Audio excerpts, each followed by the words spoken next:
In the summers between semesters at college, I've worked at a place where I'm from in New Braunfels called Rockingham River Rides. It's a river outfitter where they rent tubes and rafts and kayaks to tourists to go down the river. My sister is the general manager at Rockingham, so it's fun to go and work with her and be a part of the staff. This past summer, I wasn't actually on the staff officially, but one Saturday my sister was shorthanded, so she asked if I could come in and help, so I did.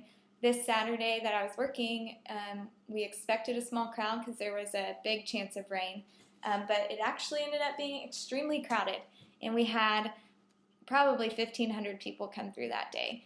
So at one point in the day, there's this large group of guys, probably there were 16 of them, and they were in a band from Austin, and they had all these questions about what time they'd be back. They needed to be back in Austin at this time, so we said, you'll make it. Just get on now, paddle, be aware of where you are. It'll be fine.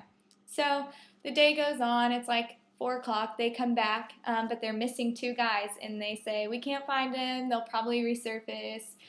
We got to get back to Austin, so just tell them to call a cab and meet us there. So they leave, and the way Rockingham works is the staff has to stay until everyone's off the water. So at the end of the day, the only 2 people still in the water were the 2 guys that they couldn't find. And so apparently what happened is they all fell asleep on their rafts at the same time. How that happens, I don't know. And they woke up and these 2 guys were nowhere to be found. So it's like 5:30, we're ready to close, and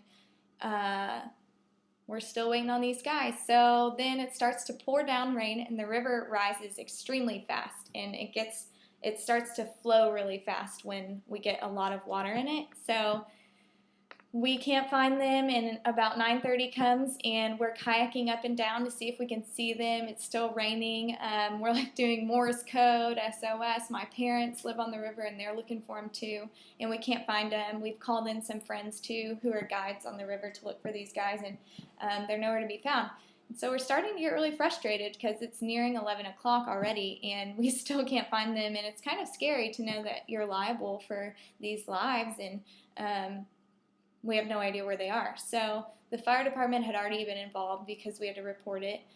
So we're still searching for them, and my sister and I are just like scared and afraid for these guys. And so we decided to go up to another point on the river, which is about 15 minutes north.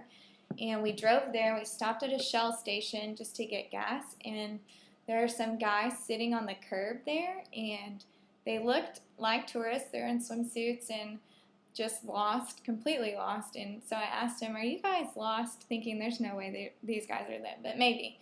After, the 6 hours we've been searching. So I asked him, and they're like, yeah, we were with Rockingham. Do you know where it is? Can you take us there? And I was like, no way.